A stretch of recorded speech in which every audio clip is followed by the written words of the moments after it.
우리가 요한복음을 살펴가다가 이 구절에 이르러서 이 구절을 토대로 영적 분별력을 살펴보기 시작했습니다. 그런 지 벌써 한 3달은 된 것 같습니다, 거의. 그래서 이번 그 영적 분별력 시리즈만 하더라도 처음부터 우리 포도나무 지체들이 다 새롭게 하나님의 음성을 듣고자 하는 자세로 설교를 다시 들으면서 성경 구절 찾아보면서 하나님의 말씀에 비추어 자신을 비춰보면서 삶을 하나님께 더 도전해서 가까이 나가자. 그러던 중에 영적 회복과 영적 분별력에 대해서 살펴보되 역대하 7장 14절을 가지고 그동안 살펴보았습니다. 왜냐하면 역대하 7장 14절이 신구약 통틀어서 영적 회복의 길을 가장 잘 말해주고 있는 구절이거든요. 그 구절은 이렇게 말합니다. 내 이름으로 일컫는 내 백성이 그들의 악한 길에서 떠나 스스로 낮추고 기도하여 내 얼굴을 찾으면 내가 하늘에서 듣고 그들의 죄를 사하고 그들의 땅을 고칠지라. 우리말 성경은 순서가 이렇게 잘 안 돼 있다고 그랬잖아요. 그래서 원래 원어대로 하면 이렇게 된다. 모든 영어 성경은 이렇게 원어대로 하고 있다. 그리고 순서가 중요하다. 이렇게 말씀드렸습니다. 그래서 하나님의 심판이, 하나님의 백성이 하나님을 떠나 하나님의 심판이 와 있는 상황에서라도 하나님의 이름으로 일컫는 하나님의 백성이 4가지를 하면 스스로 겸비하고 기도하고 하나님의 얼굴을 구하고 그 악한 길에 떠나면, 그럼 하나님께서 그들의 기도를 들으시고 그 죄를 사하고 그 땅을 고치시겠다, 그들을 회복시키겠다, 이렇게 말씀하고 계신 거죠. 근데 이 구절대로 사실 되거든요. 저 개인적으로도 이대로 됐더라고요. 또 제 주변에 보더라도 수많은 사람들이 이 말씀대로 하면 회복되는 걸 보거든요. 이제 그러면서 우리가 그동안 스스로 겸비하고 기도하고 하나님의 얼굴을 구하면까지 살펴보았어요. 사실은 그래서 4번째는 지난주에 하나님의 얼굴을 구하면 하나님의 길에서 떠난 우리의 모습이 보이고 그때그때 삶을 조정해서 하나님의 길로 우리의 삶을 돌이켜야 한다라고 언급하고 지나갔는데요. 제가 오늘 설교를 준비하면서 4번째 그 악한 길에서 떠나면 이 부분을 상세하게 좀 살펴볼 필요가 있는 게 보여졌어요. 기도 중에서도 그런 게 있었고요. 왜냐하면 제가 그렇게 간단하고 넘어가면 아는 분은 알겠지만 모르는 분들은 잘 모를 수 있을 거거든요. 그래서 여기까지 가야 우리가 회복되는데, 그래서 오늘은 약간 뒤로 한 발짝 물러서서 역대하 7장 14절의 그 4번째 우리가 해야 할 그들의 악한 길에서 떠나면, 이 부분을 같이 살펴보려고 합니다. 첫째, 악한 길은 자기중심적인 삶을 가리킵니다. 하나님께서 하나님을 떠나 하나님의 심판이 와 있을 때라도 하나님의 백성이 이렇게 하면 그들을 회복시키겠다 말씀하시면서 마지막이 뭐였냐면 그들이 그들의 악한 길에서 떠나면 이었잖아요. 근데 그게 뭘 의미하냐는 거죠. 그럼 어떤 분은 그럴 수 있어요. 그 악한 길에 떠나는 거죠. 근데 그 악한 길이 뭘 의미하냐는 거예요. 그래서 그 부분을 좀 더 상세하게 살펴볼 필요가 있는데, 거기서 말하는 악한 길은 자기중심적인 삶을 말합니다. 그래서 악한 길에서 떠난다는 말은 자기중심적인 삶에서 철저히 돌이키는 것을 말합니다. 성경 여러 곳에서 볼 수 있는데요, 우리가 대표적으로 이것을 이사야서 55장에서 볼 수 있습니다. 그러면 이사야서 55장 6절 7절 이렇게 말합니다. 너희는 여호와를 만날 만한 때에 찾으라. 가까이 계실 때에 그를 부르라. 악인은 그의 길을, 불의한 자는 자기 생각을 버리고 여호와께로 돌아오라. 그리하면 그가 긍휼히 여기시리라. 우리 하나님께로 돌아오라. 그가 너그럽게 용서하시리라. 자, 이 구절에 보면 너희가 하나님을 찾으라, 그걸 다른 말로 하나님을 부르라, 그걸 다른 말로 여호와께로 돌아오라, 이렇게 말합니다. 근데 여호와께로 돌아오되 악인은 그의 길을, 불의한 자는 그의 생각을 버리고 돌아오라. 그러면 하나님께서 긍휼히 여기시고 용서하시리라. 이렇게 말하고 있습니다. 이걸 보면 역대하 7장 14절과 정확하게 똑같은 얘기를 하고 있는 걸 볼 수 있습니다. 그러니까 같은 내용을 지금 말하고 있는 걸 볼 수 있죠. 내용이. 그러면 역대하 7장 14절에서 하나님 백성이 해야 할 일 중에 하나로 그들이 그들의 악한 길에서 떠나면 그랬는데, 여기 동일한 내용을 이사야서 55장 6절 7절에서는, 특별히 7절에서는 악인은 그의 길을, 불의한 자는 그의 생각을 버리고 여호와께로 돌아오라, 이렇게 말하고 있거든요. 이 둘이 똑같은 걸 말하고 볼 수 있습니다. 그러면 여기서 말하는 악인이 그의 길을 버린다는 게 뭔가, 불의한 자가 그의 생각을 버린다는 게 뭔가, 다시 말하면 역대하 7장 14절의 표현에 의하면 그들이 그들의 악한 길에서 돌이킨다는 말이 뭔가, 그거는 그 다음 절에 보면 나옵니다. 설명하면서 여기 이사야서 55장 8절은 이렇게 말하죠. 이어서 이는 내 생각이, 하나님 하신 말씀입니다, 너희 생각과 다르며 내 길은 너희의 길과 다름이니라. 여호와의 말씀이니라. 이는 하늘이 땅보다 높음 같이 내 길은 너희 길보다 높으며 내 생각은 너희의 생각보다 높음이니라. 자, 그러면 이 구절을 보면 악인이 누구인지, 불의한 자가 누구인지, 그래서 악인은 그 길을 버린다는 말이 무슨 말인지, 혹은 그들이 악한 길에서 떠난다는 말이 무슨 말인지를 명확하게 볼 수 있습니다. 그럼 이 구절에 보면 악인과 불의한 자는 하나님의 길, 하나님의 생각이 아니라 자기 길, 자기 생각을 따라 사는 사람입니다. 명확합니다. 그래서 성경에서 악인은 그러니까 악인의 길은 자기중심적인 삶을 말합니다. 그래서 악인은 그들의 악한 길에서 돌이키라는 말은 자기중심적인 삶을 버리라는 말입니다. 명백합니다. 이거 성경 전체를 보아도 명확하게 알 수 있고요. 하나님께서 인류를 창조하시고 가장 처음부터 하나님께서 그들에게 의도하신 삶은 하나님 중심적인 삶이었습니다. 그런데 인간이 타락하게 되었을 때 타락의 본질이 뭐였느냐? 하나님 중심적인 삶을 버리고 자기 중심적인 삶을 살기로 선택한 것입니다. 다시 말하면 자기가 자기 하나님 되기를 선택한 거죠. 그래서 자기 중심적인 삶이 타락의 본질입니다.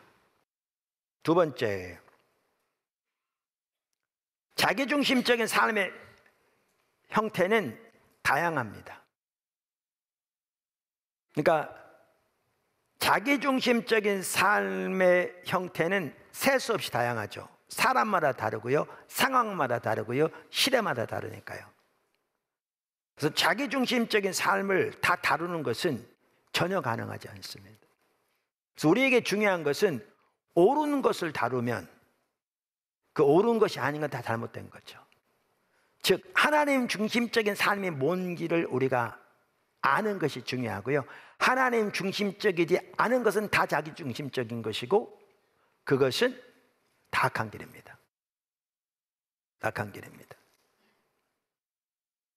그러면 하나님 중심적인 삶은 뭐냐? 하나님은 처음부터 하나님 중심적인 삶을 우리를 창조하셨는데, 여러분 나눈 것처럼 하나님 중심적인 삶의 특징을 크게 세 가지로 나누면 하나님의 자원으로, 하나님의 목적을 위해, 하나님의 방법으로 사는 삶입니다. 타락의 본질은 자기중심적인 삶인데, 아까 말씀드린 것처럼 자기중심적인 삶은 하나님 중심적인 삶과 반대겠죠. 자기 자원으로, 자기 목적을 위해, 자기 방법대로 사는 삶입니다. 그런데 에베소 2장 1절 3절에서 보아도 알 수 있듯이 자기중심적인 삶과 세상과 사탄은 삼위일체처럼 서로 깊이 연관되어 있습니다. 그래서 자기중심적인 삶은 또한 세상의 자원으로, 세상에 있는 자기 목적을 위해 세상의 방법대로 사는 것입니다. 세상의 방법대로. 자기 방법 혹은 세상의 방법을 따르는 삶은 셀 수 없도록 많습니다. 다 다룰 수가 없습니다. 그러면 어떻게 그걸 이해해야 되는가? 하나님 방법으로 사는 삶이 뭔가를 보고 거기서 벗어나면 다 자기중심적인 삶인 거죠. 그래서 하나님 방법으로 산다는 것이 뭘 의미하는가? 그 세 가지를 살펴보려고 합니다. 하나님의 방법으로 산다는 삶에는 여러 가지 표현할 수 있겠습니다만 저는 그 속에 크게 세 가지 종류가 들어있다고 생각합니다. 그러니까 하나님 방법으로 사는 삶을 여러분이 잘 이해할 수 있도록, 그래서 거기서 벗어난 게 악한 길을 따라 사는 거라니까요. 그래서 그거를 세 가지를 살펴보려고 합니다. 그 세 가지는 첫째, 하나님의 기준을 따라 사는 삶이고요. 둘째, 하나님의 관점에 합한 삶이고요. 셋째, 하나님의 인도를 따르는 삶입니다. 그러니까 하나님의 방법으로 산다. 우리 신앙은 하나님 축적의 삶인데 하나님의 자원으로 하나님의 목적을 위해 하나님의 방법으로 사는 거다. 그런데 그 하나님의 방법으로 산다는 말은 뭐냐? 그것은 하나님의 기준을 따라 사는 삶, 하나님의 관점에 합한 삶, 그리고 하나님의 인도를 따르는 삶입니다. 그래서 오늘은 이 세 가지를 여기서 살펴보려고 합니다. 왜? 거기서 벗어나는 게 인본주의니까요. 그리고 그것이 악한 길이니까요. 자, 그러면 그 하나씩 좀 살펴보겠습니다. 작은 첫 번째, 하나님의 기준을 따라 사는 삶. 우리 신앙은 처음부터 끝까지 하나님의 기준을 따라 사는 삶입니다. 그것은 우리가 영적 분별력 개요 첫 번째 시간에도 이미 살펴보았습니다. 우리 신앙은 철저하게 하나님의 다림줄에 합한 삶이다. 그리고 하나님의 다림줄과 영적 분별력의 관계를 살펴보았습니다. 하나님의 다림줄이란 말은 성경에 나와 있는 하나님의 기준을 말합니다. 그러니까 영어로 정경을 캐논이라고 그러는데, 캐논이란 말 잘하는 말거든요. 자, 기준이라고 말이죠. 그럼 예를 들면 이런 거죠. 우리가 우리 신앙에서 잘 이해해야 할 매우 중요한 부분 중에 한 핵심이 우리 신앙의 본질과 의식과의 관계라고 그랬잖아요. 자, 그러면 우리가 하나님의 기준을 따라 사는 삶인데, 이 하나님의 기준을 보기 위해서도 영적인 분별력이 필요한 거죠. 그러니까 영적인 분별력, 즉 하나님과의 친밀한 교제 가운데서 영적인 분별력이 주어지지 않으면 성경을 많이 알면서도 하나님의 기준을 전혀 보지 못하는 거죠. 이미 살펴봤죠. 그 대표적인 게 뭐냐면 우리 신앙의 본질과 의식과의 관계죠. 여기 한번 보시면 우리 신앙의 본질과 의식과의 관계를 아주 잘 말해주는 구절 중에 하나가 호세아서 6장 6절이거든요. 이렇게 말하죠. 나는 인애를 원하고 제사를 원하지 아니하며 번제보다 하나님 아는 것을 원하노라. 그러니까 여기서 하나님 원하시는 두 가지가 뭐라고요? 인애와 하나님을 아는 것. 여기에 인애는 사랑이란 헤서드란 단어인데요. 사랑. 그래서 어떤 영어 성경은 하나님에 대한 사랑으로 번역하고 있고 어떤 영어 성경은 이웃을 향한 사랑으로 번역하고 있어요. 근데 사실 그 둘 다예요. 왜냐하면 이 구절을 인용하는 예수님의 인용문을 보아도 두 개가 다 포함된 걸 볼 수 있어요. 그래서 제가 오늘 아침에 페트라 주석을 보았더니 인애에 대해서 이렇게 표현했더라고요. 인애와 하나님을 아는 것은 하나님께 대한 충성과 헌신뿐 아니라 이웃을 향한 진실한 사랑까지도 포함한다. 둘 다 있다는 거죠. 여기에. 그럼 이 말은 이 말이죠. 하나님께서 우리에게 원하시는 가장 중요한 것, 핵심적인 것, 그래서 제가 본질이라고 표현하는데 뭐라고요? 하나님을 알고 우리의 존재를 대해 하나님을 사랑하는 것. 근데 여기에 보면 하나님이 원하시지 않는 게 뭐라고요? 번제, 제사. 그러니까 근데 여기서 말하는 하나님이 번제와 제사를 원치 않는다는 말은 원치 않는다는 말이 아니라고요. 왜냐하면 지금 구약 성경인데 구약 시대에 번제와 제사를 드리라고 한 분이 누구예요? 하나님이에요. 그리고 하나님이 번제를 기뻐하신다고 돼 있어요. 그럼 하나님이 언제는 기뻐하신다고 그랬다가 언제는 드리라고 그랬다가 언제는 원치 않으시느냐, 그 말이 아닌 거죠. 이게 아주 중요한 게요, 하나님이 원하시는 가장 본질적인 핵심적인 부분은 번제와 제사와 같은 의식이 아니라 하나님을 알고 존재를 다해 사랑하는 하나님과 친밀한 교제라 그 말입니다. 그러니까 의식도 매우 중요하지만 그 자체가 본질이 아니라는 거죠. 의식은 중요하지만 이 본질을 위한 수단이라는 겁니다. 그런데 의식은 아무리 많을지 몰라도 그 삶이 신앙의 본질인 하나님을 알고 존재를 다해 사랑하는 하나님과 친밀한 교제, 거기에 같이 가는 게 하나님 행하신 온 사람으로 동참하는 삶, 이거와 같이 가는 게 하나님 중심적인 삶에 같이 가는 건데, 이 신앙의 본질에 떠나면 이 의식이 아무런 의미가 없는 거죠. 그래서 호세아 시대만 하더라도 이스라엘 시대와 같은 시대인데, 이사야 1장을 보아도 알 수 있듯이 의식은 정말 뛰어났는데 그들이 이 신앙의 본질에 떠난 거죠. 그러니까 이 모든 의식이 아무런 의미가 없는 거죠. 그러니까 하나님 뭐라고 그러시느냐, 내가 너에게 원하는 건 번제와 제사가 아니야. 이 말을 원치 않는다는 게 아니라, 내가 너에게 원하는 것은 너희가 나를 알고 나를 사랑하는 거야. 그래서 주석도 그렇게 말했잖아요. 그래서 여기에 보면 본질과 의식과의 관계를 잘 볼 수 있습니다. 근데 제 말이 이 말이죠. 바리새인들은 누구보다 성경을 잘 알았거든요. 성경을 암송하고 묵상하는 게 그들의 직업이었습니다. 근데 바리새인들은 성경을 읽으면서도 이 신앙의 가장 본질이고 핵심이고 중요한 것을 전혀 몰랐어요. 눈이 가려지니까요. 성경에 기준이 들어있는데, 성경이 하나님의 기준이 들어있는데, 성경은 우리의 삶과 신앙은 하나님의 기준인데, 그래서 캐논인데, 정경인데, 성경을 그렇게 많이 연구하면서도 성경에 나오는 신앙의 가장 본질적인 부분을 전혀 깨닫지 못했다니까요. 바리새인들은. 두 번째, 하나님의 관점에 합한 삶입니다. 자, 하나님의 기준에 의한 삶도 금방 말씀드린 대로 하나님의 관점으로 볼 수 있어야 가능하다. 이게 분리되지 않아요. 분리되지 않아요. 그런데 제가 왜 이거를 분리했냐면 서로 깊이 연관되되, 여러분이 하나님의 방법을 따르는 삶이 뭔지를 전체적으로 볼 필요가 있어서 제가 이렇게 나눈 겁니다. 조금 이따 설명하면 알아요.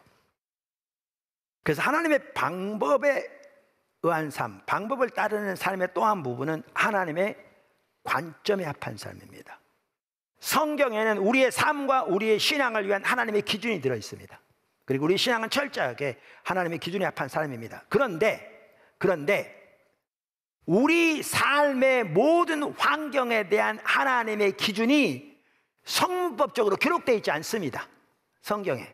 무슨 말이냐면 담배, 마약, 성경에 없어요.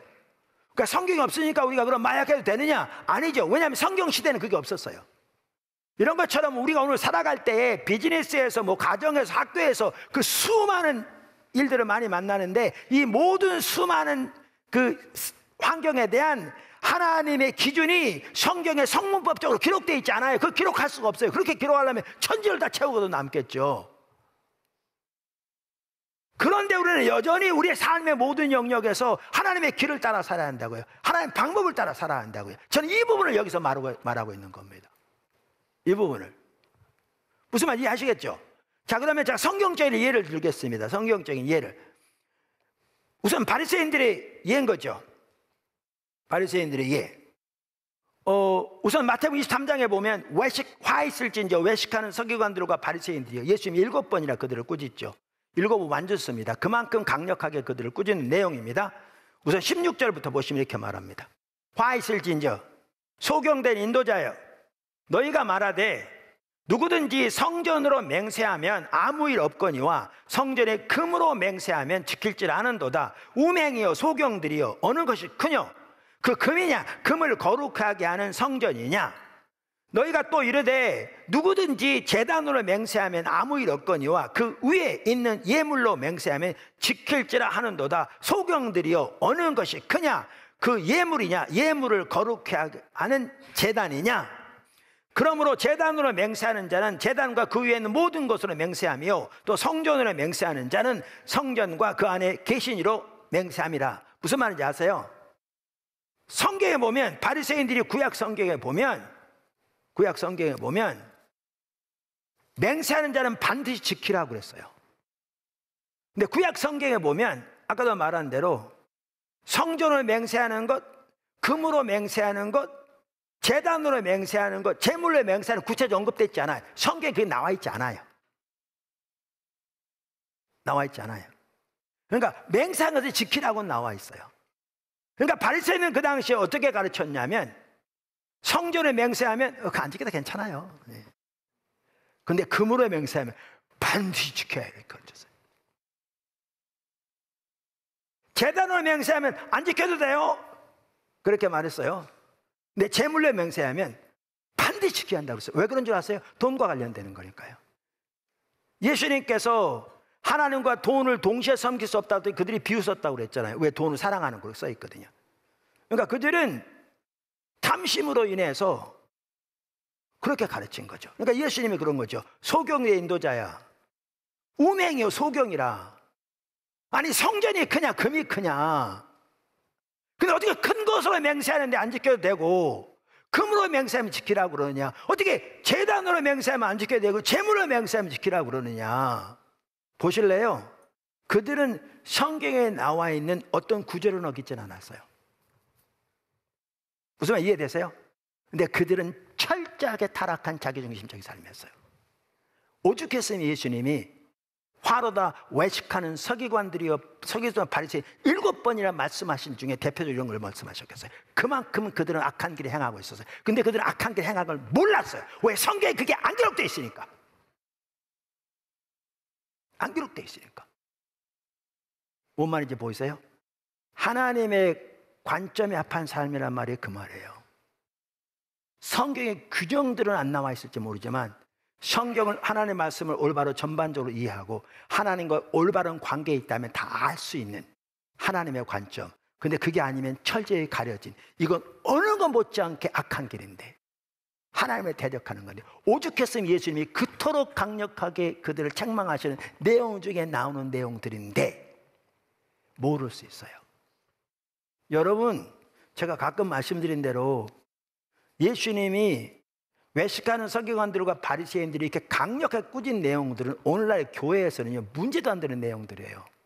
오늘날 교회 다 잔치 상석하기 원하고, 다 자기 자랑하기 원하고, 다 자기 칭찬받기 원하고, 다 높임받기 원하고, 다 다른 사람 지배하기 원하고, 너무나 많은 사람들이 그렇죠. 오늘날은 여기에 써있지도 않은 더 심각한 일들을 교회에서 너무너무나 많이 해요. 그러면 자기들 잘못된 거 몰라요. 눈이 멀으니까. 근데 그게 고쳐지지 않고서 하나님과 올바른 관계를 가능하잖아요. 왜? 그 악한 길에서 안 떠나는데. 그들의 악한 길에서 떠나지 않는데. 아까 자기 방법으로 사는 삶을 제가 3가지로 말씀드렸잖아요. 그 나머지 한 가지가 뭐냐면 아까 뭐라고 그랬죠? 하나님의 인도를 따르는 삶입니다. 하나님의 인도를 따르는 삶입니다. 우리가 하나님을 찾는 삶에 대해서 시편 27편 4절에 나오는 다윗의 그 예를 살펴봤잖아요. 다윗이 하나님을 찾는 삶의 본보기를 거기다 잘 말했거든요. 그러면서 끝부분에 뭐라고 말하냐면 그토록 그가 열망한 한 가지가 하나님을 성전에 사모하는 그것이라고 그랬거든요. 근데 사모하는 그것이란 단어가 히브리어로 바카르라는 단어예요. 그 단어는 조사하다, 숙고하다라는 단어예요. 그래서 많은 영어 성경이 inquire라고 번역하고 있어요. E로 시작하는 inquire, I로 시작하는 inquire. 같은 말이라고 생각하는데요. 그러니까 이걸 보면 뭐냐 하면 하나님의 얼굴을 구하는 삶에는 하나님의 뜻을 알아, 혹은 하나님의 방법을 알아, 그 가운데 행하기 위해서 하나님께 묻는 게 포함돼요. 그래서 하나님 중심적인 삶에 하나님의 방법대로 사는 삶에는 하나님의 인도를 따르는 삶이 포함돼요. 그래서 아까도 말씀드린 대로 신명기 30장엔 하나님의 목소리를 청종하며 그랬잖아요. 목소리를 청종하며. 사실 누구보다 잘 물었던 사람이 다윗이거든요. 다윗은 하나님께 물었어요. 그만큼 하나님 의지한 거죠. 근데 반면에 다윗의 이전 왕 사울, 하나님이 그를 버리셨잖아요. 한마디로 특징을 뭐라고 그런지 아세요? 그는 여호와께 묻지 않았다 이렇게 돼 있어요. 그래서 자기중심적인 삶의 한 부분은 자기 방법, 방법을 따라 사는 삶인데 이거는 너무너무 무궁무진하죠. 그럼 어떻게 해야 되는가? 하나님 중심적인 삶, 하나님의 방법을 따라 사는 삶을 알아야 되는데 크게 요약하면 3가지라고요. 하나님의 기준을 따라 사는 삶, 하나님의 관점에 합한 삶, 하나님의 인도를 따르는 삶. 요게 우리 신앙의 핵심적인 한 부분이고 여기서 벗어난 것들이 인본주의입니다. 그러면 우리가 하나님께 회복되는 길은 스스로 겸비하고 기도하고 하나님 얼굴을 구하되 주님을 찾는 중에 주님을 알아 그 가운데 함께하기를 열망하는 자세로 주님을 찾으면 주님이 다 보이십니다. 주님을 떠난 우리의 이런 적나라한 모습들을 보이십니다. 그러면 그때 이 모든 것들을 돌이키는 게 그게 그 악한 길에 떠나면입니다. 그리고 그렇게 될 때 영적 회복이 일어나기 시작합니다. 주님이 오시기 시작합니다. 주님의 유업들을 회복시키기 시작하십니다. 주님의 생명 역사가 회복되기 시작합니다. 주님의 임재가 회복되기 시작합니다. 지금 하나님께서 포도나무교회 모든 성도들 한 분도 빠짐없이 거기 서기 원하십니다. 단 한 분도 빠짐없이. 여러분 삶의 현장에서 개인의 삶 속에 가정의 삶 속에 그렇게 주 앞에 서게 되기를 주님을 축원합니다.